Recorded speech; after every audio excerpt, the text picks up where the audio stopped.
But ఇప్పుడున్న లింగం యాదవ్ గారు ఇప్పుడున్నటువంటి అప్డేట్ చూస్తే 414 డివిజన్లో 2 విన్నింగ్స్ కనిపిస్తుంటే, మున్సిపాలిటీల విషయం చూసుకుంటే కనుక వార్డుల విషయాన్ని చూసుకుంటే 2581 వార్డుల్లో 307 విజయం ఇప్పటికే డిక్లేర్ అయిపోయింది. కాంగ్రెస్ పార్టీ 170 వార్డులు గెలిస్తే 93 వార్డుల్లో బీఆర్ఎస్ పార్టీ గెలిచింది.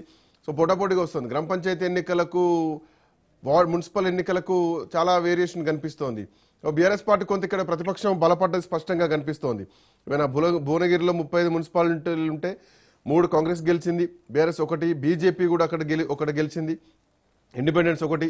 యాదగిరిగుట్ట మున్సిపాలిటీలో మొత్తం అక్కడ 12 వార్డులు ఉంటే దాంట్లో కూడా కాంగ్రెస్ పార్టీ 4 అయితే బీజేపీ 1 వార్డులో గెలిచింది యాదగిరిగుట్టలో.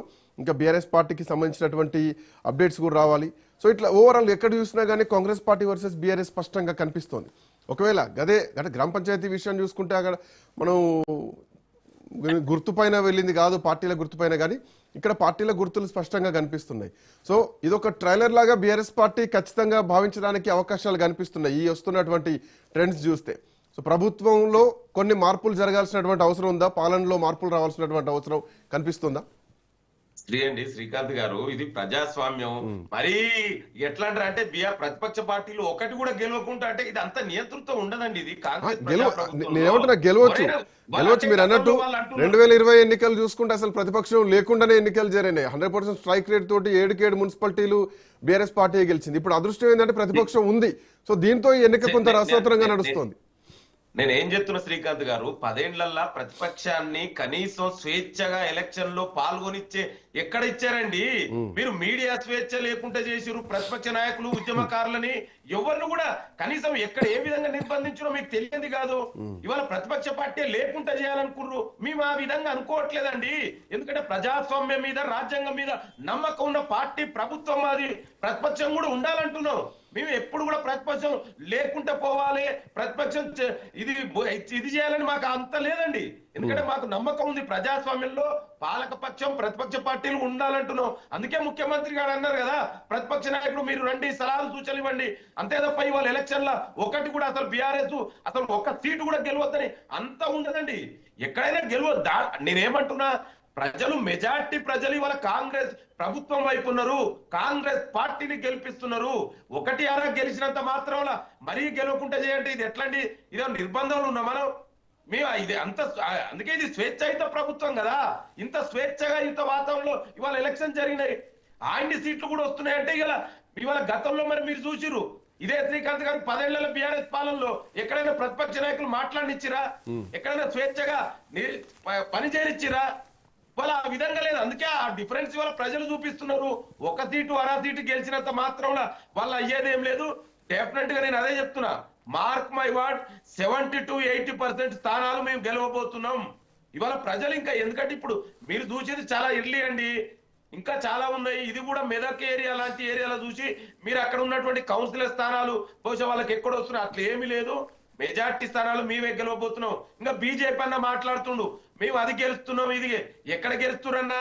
మీరు ఏది గెలుస్తారని చెప్పండి. మీరు ఏం చేసిరని ప్రజలు మీకు ఓటేస్తారు? ఏ కేంద్రం నుంచి నిజామాబాదు, నిర్మల్, ఆదిలాబాదు, మీకు మన ఇక్కడ మక్తలు, నారాయణపేట, కొత్తకోట, ఒక డజన్కు పైగా మున్సిపల్ కౌన్సిల్.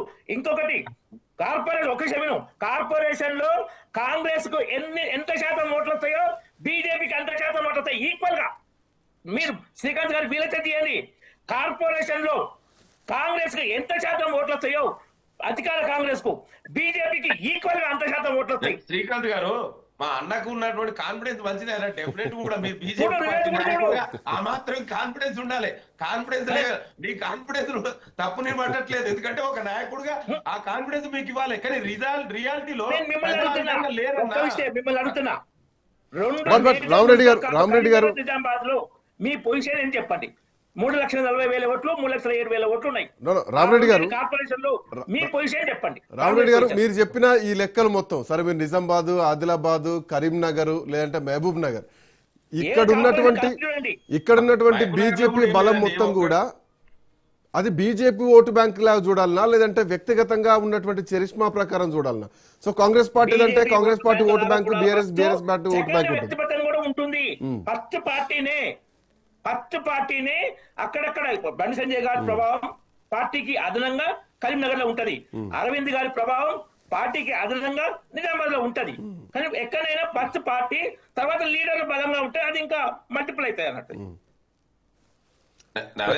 ఒక్క నిమిషం దత్తాత్రేయ గారు, సరే భారతీయ జనతా పార్టీ పార్టీని వ్యక్తిని అంటే ఒకటి చేస్తారు, పార్టీ బలమే చూస్తాం, తర్వాతనే వ్యక్తిగత బలం. అంటే ఓవరాల్ గా పార్టీ బలం ఉన్న కాడ మరి అట్లాంటి పరిణామాలు ఎందుకు లేవు?